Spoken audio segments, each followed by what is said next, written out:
Alhamdulillahilladzi khalaqas samawati wal ardh wa ja'ala adh-dhulumati wan nur thumma alladhina kafaru bi rabbihim ya'dilun.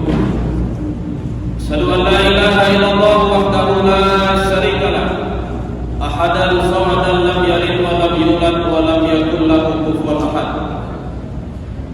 Wa asyhadu anna Muhammadan abduhu wa rasuluhu alladzi la nabiyya ba'dahu. Allahumma salli ala Muhammadin asrafil anbiya'i wal mursalin wa ala alihi wa ashabihi ajma'in, amma ba'du, fa ya ibadallah, usikum wa iyaya bittaqwallahi ta'ala wa ta'atihi la'allakum tuflihun.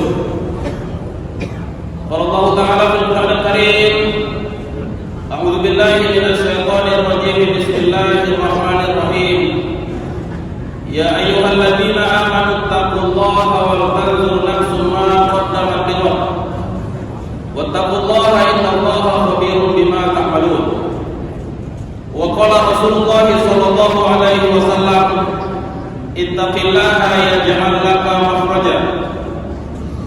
Wa sadaqa Rasulun Nabiyul Karim wa nahnu ala dzalika minas syahidin wasyakirin walhamdulillahi rabbil alamin. Ma'asyiral muslimin sidang jamaah Jumat rahimahullah, dengan ucapan alhamdulillah, tak bosan-bosannya kita kembali bersyukur kepada Allah Subhanahu wa taala atas berbagai nikmat dan karunia yang telah Allah anugerahkan kepada kita. Salawat dan salam atas junjungan kita baginda Nabi besar Muhammad Rasulullah sallallahu alaihi wasallam. Mudah-mudahan dengan selamat kepada beliau, insyaallah atas izin Allah Subhanahu wa taala kita akan mendapatkan syafaatnya di hari kemudian kelak. Amin ya rabbal alamin. Jamaah Jumat yang berbahagia, dalam Al-Quran, tepatnya dalam surah Al-A'raf ayat 96, Allah Subhanahu wa taala menegaskan, walau anna ahlal qura amanu wattaqu la fatahna 'alaihim barakatin minas samai wal ardh walakin kadzabu fa akhadnahum bima kanu yaksibun. Seandainya penduduk suatu negeri beriman dan bertakwa kepada Allah, akan kami buka keberkahan dari langit, kami buka keberkahan dari bumi. Akan tetapi mereka mendustakan ayat-ayat kami, tidak beriman dan tidak bertakwa kepada kami. Fa'akhadnahum bima kanu yaksibun. Ada konsekuensi yang harus mereka rasakan akibat dari apa yang mereka lakukan. Salah satu kunci dan syarat sebuah negara, sebuah daerah, agar negara itu diberkahi dan dirahmati oleh Allah Subhanahu wa taala, menjadi negeri yang makmur, sejahtera, salah satu kuncinya adalah penduduk negerinya, masyarakatnya, para pejabatnya harus benar-benar beriman dan bertakwa kepada Allah, sesuai dengan Al-A'raf ayat 96. Sebabnya ketika disebut keimanan dan ketakwaan kepada Allah, mindset kita tidak boleh sempit, karena iman dan takwa kepada Allah mempunyai arti dan makna yang sangat-sangat luas. Apa itu iman? Benar-benar yakin dan percaya kepada Allah, percaya kepada Allah. Apa itu takwa? Imtitsalu awamirillah wa ijtinabu nawahi, menjunjung tinggi melaksanakan perintah-perintah Allah dan menjauhi segala apa yang dilarang oleh Allah Subhanahu wa taala. Perintah Allah itu banyak, bukan hanya sholat, zakat, puasa, haji, sedekah, zikir, itu perintah Allah. Tapi bukan hanya itu. Al-Quran itu 30 juz, 114 surah, 6.000 ayat lebih, belum lagi perintah-perintah Allah, larangan-larangan Allah dalam hadis-hadis Nabi Sallallahu Alaihi Wasallam. Oleh karenanya, keimanan dan ketakwaan kepada Allah meliputi berbagai aspek, baik aspek duniawi maupun aspek akhirat. Apa misalnya? Belajar dan menuntut ilmu itu perintah Allah, bahkan wajib dalam agama. Kata Nabi dalam hadis, siapa yang ingin sukses, ingin berhasil secara duniawi, kata Nabi, fa'alaihi bil ilm, dia harus berilmu. Siapa yang ingin berhasil meraih kebahagiaan hidup di akhirat, kata Nabi, fa'alaihi bil ilm, dia harus berilmu. Siapa yang ingin berhasil menata kehidupan dunia dengan baik dan berhasil meraih kebahagiaan hidup di akhirat dan abadi, kata Nabi, fa'alaihi bil ilmi, dia harus berilmu, belajar.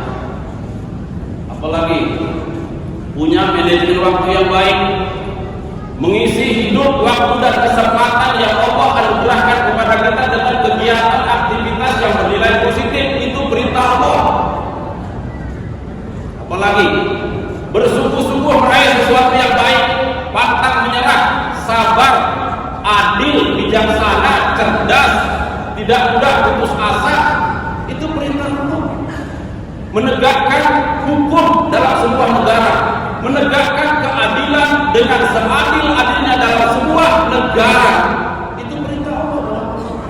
Dan apa yang Allah perintahkan itu bahagian dari nilai-nilai keimanan dan ketakwaan kepada Allah Subhanahu wa taala. Jemaah rahimahullah, negara kita, negara Kesatuan Republik Indonesia yang kita cintai ini bukan negara agama, bukan negara Islam.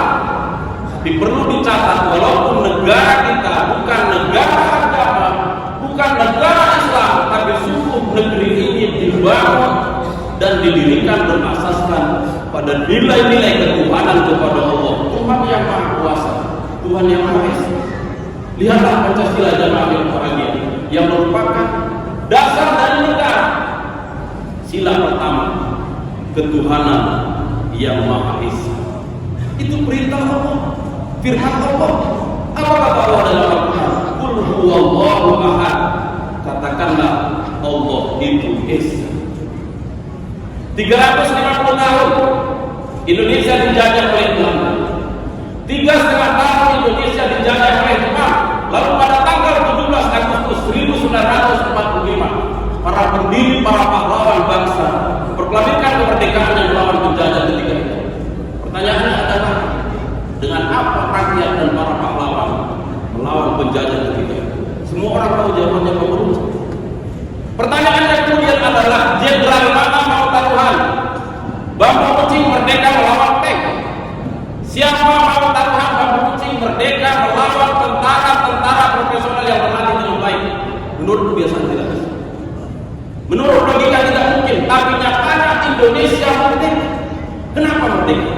Ada campur tangan Allah pada kemerdekaan rakyat dan bangsa Indonesia. Lalu para pendiri Indonesia mencantumkan dalam pembukaan Undang-Undang Dasar 1945 atas berkat rahmat Allah yang Maha Kuasa. Jemaah yang berbahagia, sebagai seorang muslim, sebagai warga negara yang baik, sebagai masyarakat yang baik, jangan sampai kita melakukan perilaku atau membuat kebijakan, memutuskan kebijakan yang bertentangan dengan nilai-nilai keimanan dan ketakwaan. Jemaah yang berbahagia, negara kita ini negara yang kaya raya. Ya, sumber daya alam Indonesia tidak diragukan lagi, kaya raya. Tapi pertanyaannya adalah, kenapa sebahagian besar rakyat penduduk Indonesia masih hidup di bawah garis kemiskinan? Jawabnya sama. Karena penduduk Indonesia, masyarakat Indonesia, sebagian oknum pejabat di negeri yang kita cintai ini belum sepenuhnya menjadi pribadi-pribadi yang bertakwa kepada Allah Subhanahu wa taala. Apa yang membuat negeri kita tidak maju, tidak sejahtera, tidak makmur? Banyak faktor. Salah satu di antaranya adalah budaya korupsi.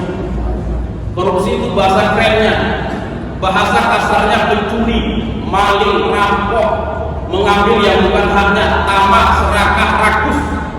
Dan ini bertentangan dengan nilai-nilai keimanan dan ketakwaan kepada Allah, karena tidak dibolehkan sama Allah mengambil yang bukan hak. Saya teringat jamaah yang saya muliakan dengan statement Profesor Dr. Mahfud MD, mantan Menko Polhukam. Apa kata beliau? Seandainya kita bisa menutup celah-celah korupsi di sektor pertambangan saja, maka setiap orang Indonesia yang jumlahnya 200 juta lebih, kata beliau, berpeluang besar mendapatkan uang sebesar 20 juta per bulan tanpa bekerja. Yang ngomongkan saya mantan Menko Polhukam. Itu masih satu sektor pertambangan, belum pertanian, perdagangan, kelautan, kehutanan dan lain sebagainya. Indonesia kaya raya, tapi kenapa kita belum makmur, belum sejahtera, belum maju negaranya? Rakyat Indonesia belum sepenuhnya menjadi pribadi-pribadi yang bertakwa kepada Allah Subhanahu. Jemaah yang berbahagia, beberapa bulan terakhir kita mencermati, kita memperhatikan di berbagai media, Bapak Presiden Republik Indonesia Bapak Prabowo Subianto selalu menegaskan dalam pidato-pidato kenegaraan bahwa beliau serius memberantas korupsi di Indonesia untuk kemajuan dan kesejahteraan bangsa Indonesia. Tentu harapan dan doa kita jamaah rahimahullah, semoga Allah Subhanahu wa taala senantiasa memberikan hidayah, pertolongan dan perlindungannya kepada kita semua rakyat dan bangsa Indonesia. Wabil khusus kepada Bapak Presiden, para menteri, para pejabat di negeri yang kita cintai. Mari sama-sama membangun negeri kita yang kita cintai. Wabil khusus Kabupaten Deli Serdang yang kita cintai. Semoga negeri ini menjadi negeri yang aman, damai, adil, makmur, sejahtera. Baldatun thayyibatun wa rabbul ghafur. Barakallahu li wa lakum.